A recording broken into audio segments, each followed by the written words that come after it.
be with you. Welcome to the Dean Show. Now you're probably wondering, why do I have Ted on my right, Hamza Tzortzis on my left, and we're here at Mass ICNA. We have our brother in humanity, and we're going to be talking about some very important topics, purpose of life. We got a person who's really curious about what's the meaning of life, and we're going to be discussing all this and more on this week's episode of the Dean Show. Don't go anywhere. We'll be right back.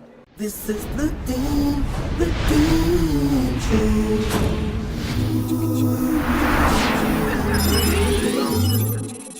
This is the Dean Show. This is the Dean Show. This is the Dean Show. This is the Dean Show. This is the Dean Show. This is the Dean Show. This is the Dean Show. This is the Dean Show. This is the Dean Show. Back here on the Dean Show. How are you, Ted? Peace, Amazing. peace, Thank peace. you so much. My- Peace to you, my friend. Thank you. You see, you already look. Just to give you a little bit of a history, me and Ted, we met over about a year ago. Actually, the first time we met was about 2006. 2006. The very first time I went to a class with you. Yes, and then somehow we ended up at the mosque. Yeah. Well, Where- years later, we wound up at a mosque. We ended up at the mosque. You got to, you're inquisitive. That's what I like about you. You're open-minded, willing to learn. And we're at the mosque. You met a scholar of Islam, Abdullah Hakim Quick. Abdullah, the Sheikh. Yeah. Yes, we talked a little bit. Fantastic We talked a person, little bit yes, about amazing. history, Christianity, and whatnot. And somehow now we're here today at the Mass ICNA with my brother, also Hamza Tzortzis, my brother in humanity, Ted, and we're having a nice discussion.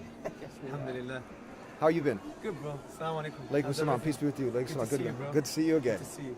Good Good to see Ted, man. Good. First He's time a you great guys. guy. First To be time you guys honest, are meeting. It's really good to be seen. Yeah, right. Honored. sure. I feel honored For to sure. be seen. So the objective of the Dean Show is to try to, as we have the bumper sticker showing, to help people identify what the purpose of life is. Many people are worshiping money, fame, status. They're blindly walking out there, just getting involved in all sorts of things. But Islam, we feel, really gives humanity the solution to all the social problems, fills the heart with that void that is missing. So the Dean Show really, along with clearing many of the misconceptions, a lot of misconceptions about Islam. And Hamza Tzortzis is one of those also who's out there helping, deliver, to the people the correct information about Islam, along with the Dean Show. So now we thought it'd be a good opportunity where we can kind of come together and answer maybe some questions you might have, because you're like, what's that, Curious George, but Curious Ted? You remember her, Curious George? He got into a lot of trouble on his way to figuring things out. Curious so Ted. Sounds like a lot of my life, really. How did you like that first meeting we had with Abdullah Hakim Quick at the mosque? You know what? It was a fantastic meeting. I have to say, I kind of left in a state of feeling at peace with where I had been walking prior to. And I was raised Christian, not necessarily on purpose. I think the only reason I really got involved with Christianity is because I had a very, very close friend in the 5th grade who invited me to Sunday school. And my mother said, if you're going to go to Sunday school, you are going to go to Sunday school. And that became my Sundays. And that was where my experience began to grow in Christianity, if you will. And of course, over years, that began to edify and become a bit of a practice and a philosophy. And as I've explained in the past, and I'll try to do my best to do it quickly now, is that questions begin to arise with being within any given discipline. How is a story from 2,000 years ago applicable to my life today? Let's be honest. A lot of our religious leaders that we admire didn't have to deal with social media.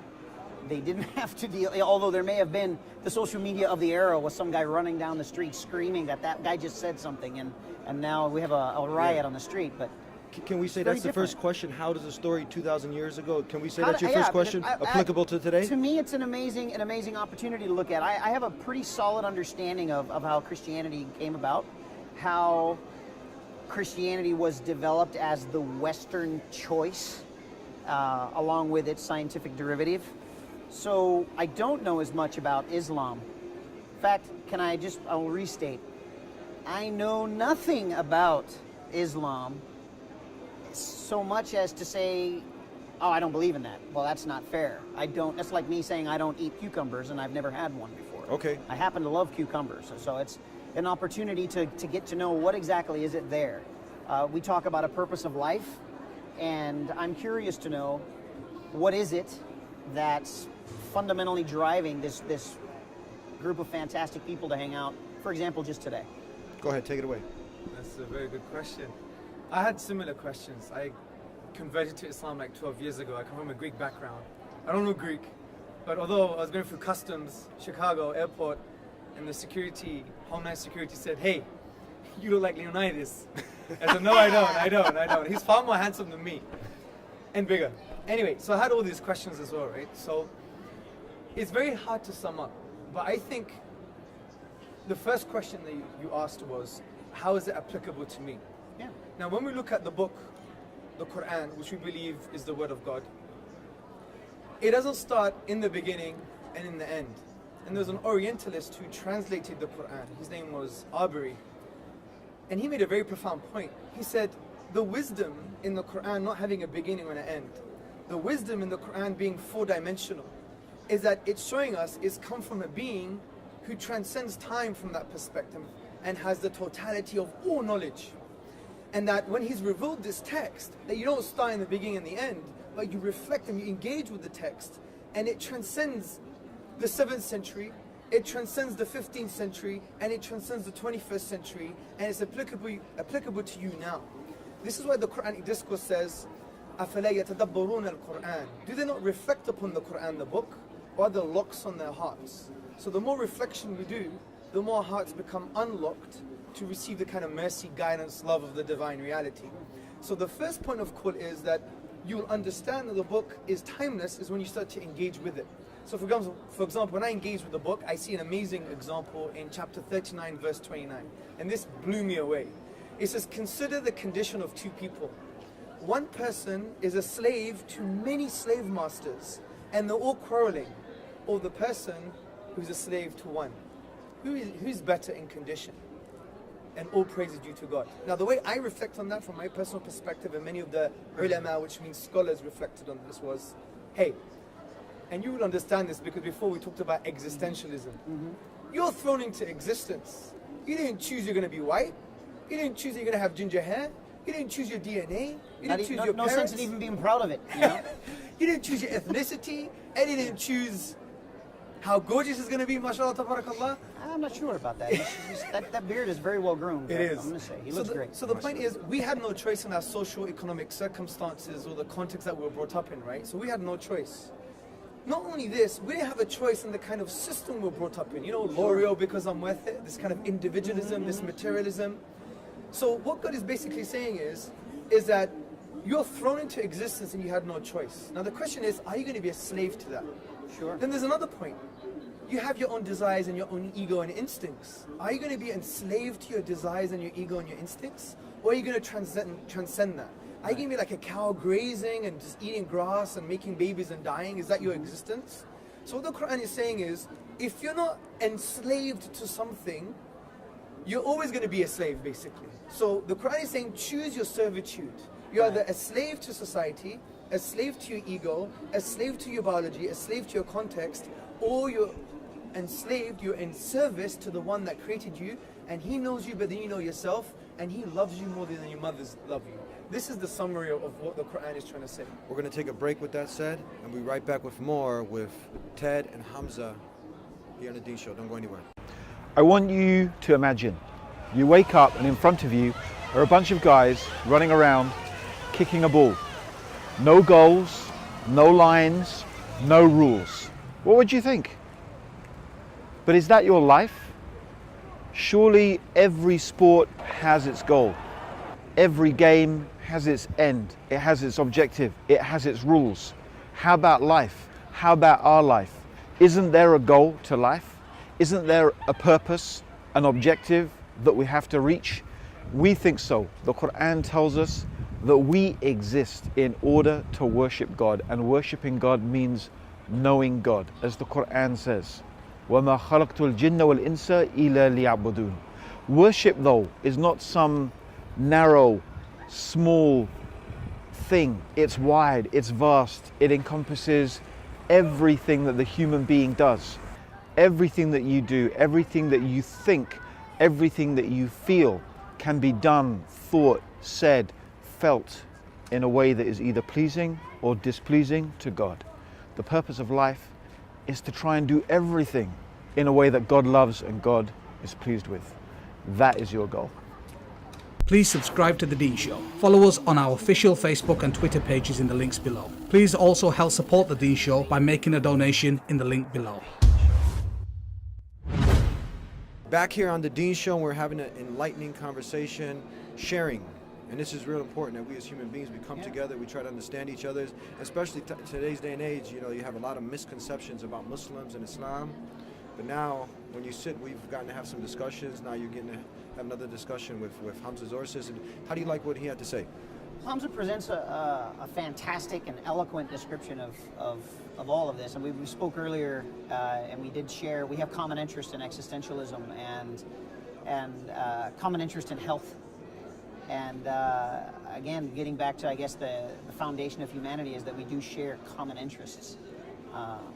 I've been to so many different religious events, and there's a fundamental end to each of these events, and that is, you know, we're looking to live this given opportunity of life in the fullest, happiest, loving, sharing possible way.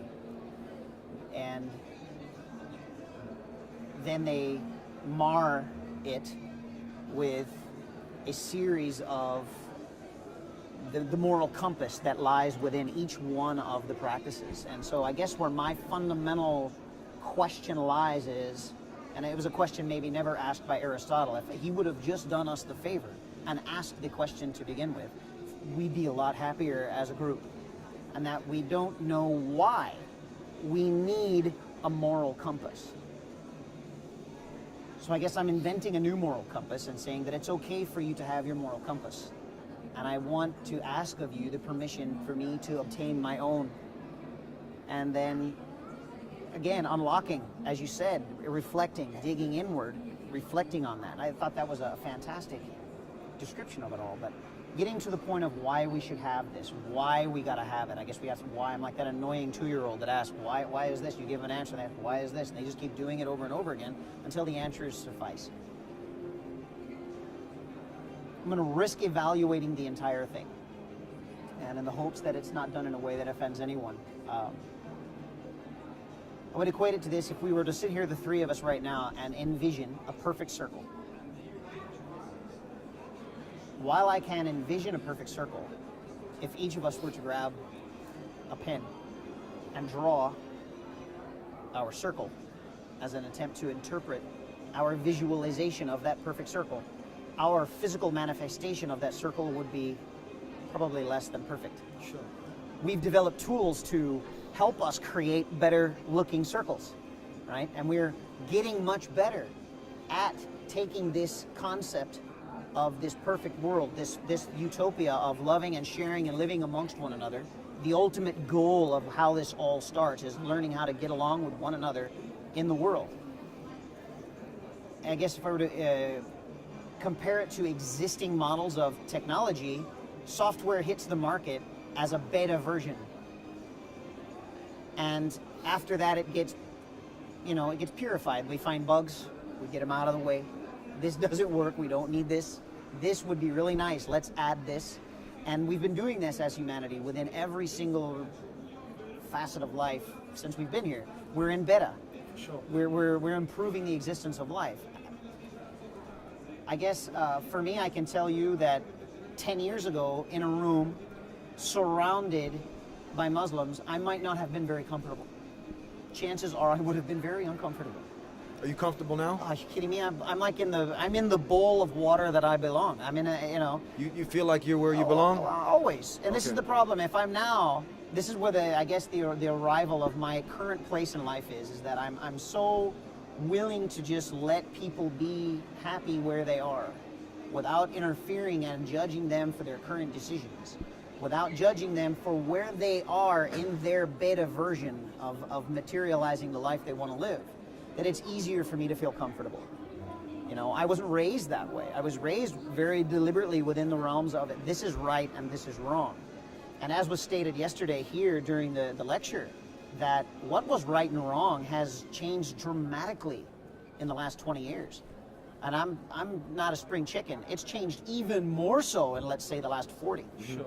My children do things today that aren't necessarily things that I would have been allowed to do when I was younger. How does that make you feel? Absolutely amazing. Free, liberated. There's so much less stress being alive. I don't have to run around judging my surroundings, judging the actions of other people. And I know that each of us, we naturally begin to evaluate things, and we begin to weigh them in against our moral compass. A moral compass that's been given to us. Yes. We like the color of my hair and where I was born and all of these things that literally just kind of happened on the material side. One would say, and this is why I think that all of us on our path to spirituality, we're beginning to get closer and closer to an answer. And that we don't just come from Allah or God or Buddha. We don't come from this definition of an all-knowing being. We are literally pieces of that being that have spread out across the universe in a sort of way, and we're beginning to gravitate back to one another. Let me get his comments on that. Yeah, I mean, that's fascinating. I think for me, going back to my original example of like, you know, we're thrown into existence, we're almost enslaved to our biology, context, society. For me, the way to achieve that liberation that you're actually talking about is actually changing your state of servitude and slavery, if you like. Like you're basically saying, I'm going to remove the shackles from my own ego and my desires, no matter how I couch it intellectually. I'm going to remove those shackles from my ego and my desires, remove the shackles from society, remove the shackles from my kind of social context. And I'm going to try to emancipate and liberate myself. But how do you do this? And there's a clue in the Quran itself. The Quran mentions a word for the soul, it's ruh. And the word ruh shares the same root, Arabic root, as the word raha, which means serenity and liberty. So as if the soul wants to achieve that liberty, right? And the only way, from a Quranic paradigm perspective, to achieve that liberty is actually changing your servitude from a servitude to your own self, ego, desires, society, materialism, but changing that servitude to the one who created you, the one who knows you better than you know yourself. And as the Prophet Muhammad, upon whom be peace, said, the one who loves you more than your mother does. That is where liberation lies. So in a way, Islam wants to de-individualize you, wants to strip away all these kind of fake notions about yourself. I'm a doctor, I'm this, I'm that. Even concepts of gender, right? Because these are social constructs, right? So Islam takes away this linguistic wrapping. I'm a father, I'm a doctor, I'm a man, I'm white, I'm black, I'm American, I'm this, I'm that, I have a degree, I have a PhD. Unwrap yourself, and what's left? Who are you? Whose are you? For whom are you? And for some of us on a Friday night, where are you, right? Sure. So the point I'm trying to say is, these are the deep existential questions referring to the self, questions that I think Islam answers in a very liberating way. Because if we basically talk about other things, other methods of thinking, realms of existence, I think it has an ephemeral kind of reality, meaning it's a bit empty, just conceptually for me. Because for me, there's nothing more profound than being in tune, connecting to, worshipping, being in service to the one that created you and that knows you better than you know yourself, right? Like Allah, their deity, God knows Ted better than Ted knows Ted. Right. He knows Hamza better than Hamza knows Hamza. He knows Eddie better than Eddie knows Eddie. And he loves us more than our mothers love us. He's al-Wudur, which means the excessively loving. It's a transcendent type of love. That's why the Prophet Muhammad, upon whom be peace, said that God loves you more than your mothers do. And mother's love from a material perspective, a worldly perspective, is the greatest love. So the Prophet Muhammad, upon whom be peace, is saying that God's love is greater than that. And you can't really put it in a test tube and understand that. You could have some kind of understanding, feeling, but it's transcendent love. So from that perspective, I think that's more grounded, it's more liberating, it's more what I would call emancipating spiritually, do you see? Because I just seen that with my life. I came from an agnostic tradition. My dad's like a humanist spiritualist, loves Jesus, but doesn't like religion and dogma. So I was brought up in that kind of philosophical I know the drill. Exactly. That philosophical environment. But then I started to realize when I was going to the different realms of thinking or constructs or whatever you want to call it, I really felt that I was so liberated in basically this connection with the Creator. Because it basically de-shackles you from everything else that's, in a way, illusory. Sure. You know? Well, most of it is. I would think And- most and- scholars agree that it is illusionary. Exactly. So that's why I think the Islamic paradigm, which we think is not that we have a monopoly on the truth, because a Muslim should never be arrogant, should always be humble. You know, the ulama, the scholars say that having knowledge means you say you have no knowledge, right? And it should humble you and realize that God has the picture, we just have the pixel. God has the picture, we have the pixel, yeah? And that should humble us. But what we suggest is there are some fundamental truths that are what we call non-negotiable. Like, you know you exist is non-negotiable, right? Sure. You know that tolerance and love are good values is non-negotiable. So from this perspective, there are some non-negotiable truths like creator, you're in a state of worship to something, yourself, society, the bling bling, materialism, or your creator. Liberate yourself by worshipping the creator. That's the fundamental reality of Islam, and that's why it's quite liberating from that perspective. We're going to go ahead and take a break and continue our discussion here on the Dean Show with Hamza and Ted. Don't go anywhere. In the words of Swiss journalist and author Dr. Roger de Pasquet, the West, whether Christian or de-Christianized, has never really known Islam. Ever since they watched it appear on the world stage, Christians never ceased to insult and slander it in order to find justification for waging war on it. It has been subjected to grotesque distortions, the traces of which still injure the European mind. Even today, there are many Westerners from whom Islam can be reduced to three ideas: fanaticism, fatalism, and polygamy. Of course, there does exist a more cultivated public whose ideas about Islam are less deformed. There are still precious few who know that the word Islam signifies nothing other than submission to God. One symptom of the ignorance is the fact that the imagination of most Europeans, Allah refers to the divinity of the Muslims, not the God of the Christians and Jews. They are all surprised to hear, when one takes the trouble to explain things to them, that Allah means God, and that even Arab Christians know him by no other name. Please subscribe to The Dean Show. Follow us on our official Facebook and Twitter pages in the links below. Please also help support The Dean Show by making a donation in the link below. And I'm leaning towards this. You know, we're material beings. We're spiritual beings having a material experience. Oh, you caught? We're still talking. You see, it's very. This is the human connection that we're having, and you know, as Muslims, we share because we care, and we're sharing. I agree. And we Hamza, you can, if you want to expound on this. It's not our job as Muslims to try to force anything down someone's throat. No, we just of want a course not. platform. We just want people to consider this. We wanna talk. You've tried everything else in life. Yeah, we want to talk. The thing is, we want to plant seeds, and we want to engage and learn from other people as well. Like even the Prophet Muhammad, upon whom be peace, when he came to material scientific stuff, he'll look at the Persians and Romans and say, if it worked for them, it would work for us, which gives us the lesson that scientific knowledge is a human development, that we have to engage, we have to have cross-civilizational kind of interdependency. We learn from each other. This is what Islam's all about. Even medieval Baghdad, would you believe it? When the Europeans were drinking each other's blood, for example, we had atheists, Muslims, Christians, and Jews in Baghdad, medieval Baghdad, discussing about man, life, and the universe. Yeah. But how's the fine line, the balance now? Because some people say, okay, well, all roads lead to Rome. So if you take a little bit about Christianity, Buddhism, you know, and I'll make my own moral compass, right? It's like a buffet. What's the fine line now? Will God accept this? Well, from the Islamic perspective, no. Because once you understand that there is a creator in life, for life, creator of life, he created you, he created the whole entire cosmos. He announced himself to mankind via the Quran, via the Prophet Muhammad, upon whom be peace. Then from that perspective, to have integrity to that message, then you follow that message. Because what you're saying is, this has come from a higher source. Who am I? I'm a speck of dust in this like almost infinite desert. And who am I? I'm nothing. So if I have an actualization and a realization that this is the Creator, He loves us, He gave us a message, He is Ar-Rahman, He is the merciful, and He taught us humanity, the Quran, which is like a love letter to humanity, right? Because in chapter Ar-Rahman, chapter the merciful, He says He's the merciful and He taught the Quran. So the Quran is through His mercy, it's like one love letter to humanity, right?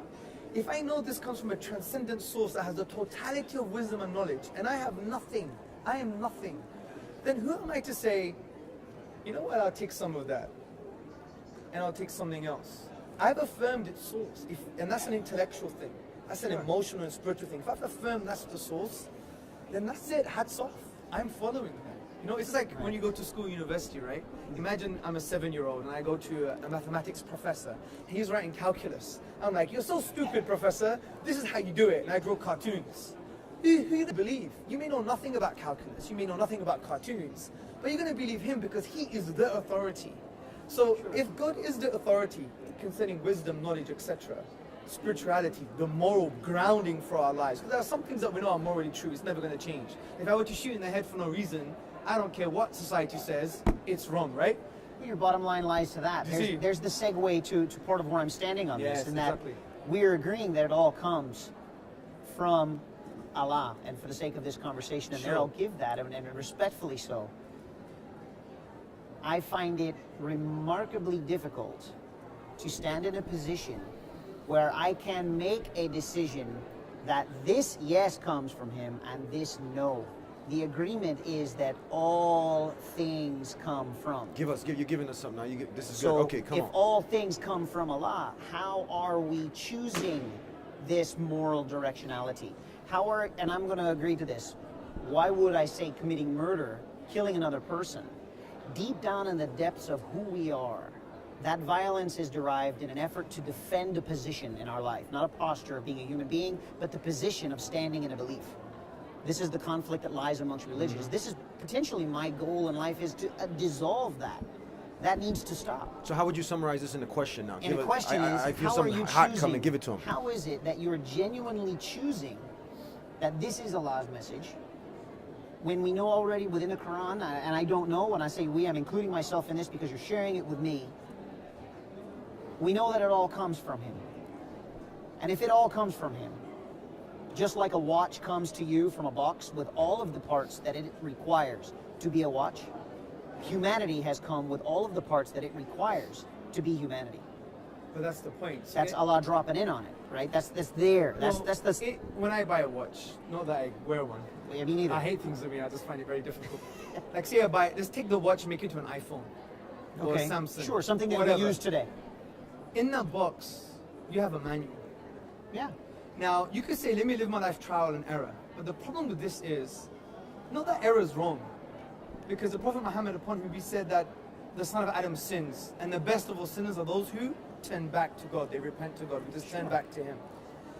Error is not a problem, but just using that as a method for life, you're always going to fall in some error. So what the manual does is, if you really want to have a holistic understanding of what's going on, just understand the manual, read it. So what God has done, he's sent us life, he's given us life, and he's given us a manual, which we call the Quran. So the question lies, if everything is based on this book, then what good reasons do we have to believe in this book? Let me give you a hypothetical scenario, because we may not have much time to discuss why I think this book is transcendent from the divine. If, and I need to be very sincere, to look right into your heart, explore and swim into the oceans of your beautiful heart, and I want you to answer this question. If we could show good reasons, intellectually, rationally, spiritually, humanly, whatever, that this book can be attributed to the divine, forget Quran, say book X. Say we had book X. Yeah, whatever source it be. Book X. If we showed good reasons it came from the divine, would you play with the possibility that you would submit your whole life based on this message? If you can show that's a precise position. That's the precise position that I stand in today, and that there has to be something in continence of us understanding. When I see religion, and I face religion like I would my neighbor who was my best friend, my dinner table had a very specific set of rules, and we ate meals and we lived very happily at our dinner table. And at my friend's house, when I had dinner, the rules were different. Of course. Now, I loved my friend growing up, and he loved me, and we're great friends today after many, many, many years. And the rules by which we grew up under were different. The very same thing I can say with Islam. I'm not going to stand here and say that they're wrong. That's besmirching this position. We have to have conversations, right, and connect with one another. But the question is, would I follow it? Of course. Am I following it? Most likely. If you looked at my day-to-day life right now, you would probably say, yeah, he's doing it and he doesn't even know. You've got a beard. Well, you know, I grew it myself, you know, or it grew for itself. I don't know. Well, yet, the funny but- thing about the beard, you don't have to do anything. It's the Yeah. easiest thing to do. Just don't do nothing. Just be, and there it is. But that's the point. So if we're in a very beautiful, critical place where we are sincere and we understand, if book X could be reasoned to be from the transcendent, the divine, it's a sign to the divine, then we would align our lives towards it. So maybe the next question is, and a very human discussion is, do I, as a Muslim, have good reasons to believe in the Quran? And that would be a profound discussion to have. This is amazing conversation that's happening. We're almost out of time. There's I no mean, other people point are to glued to the anything screens. else. I mean, we're getting some great flow of questions going through, back and forth. We're connecting. You guys, I'm sure you want to engage, have them engage some more. So don't go anywhere. We'll be right back with more of this really captivating, enlightening conversation between Hamza and Ted here on The Dean Show. Don't go anywhere. Please subscribe to The Dean Show. Follow us on our official Facebook and Twitter pages in the links below. Please also help support The Dean Show by making a donation in the link below.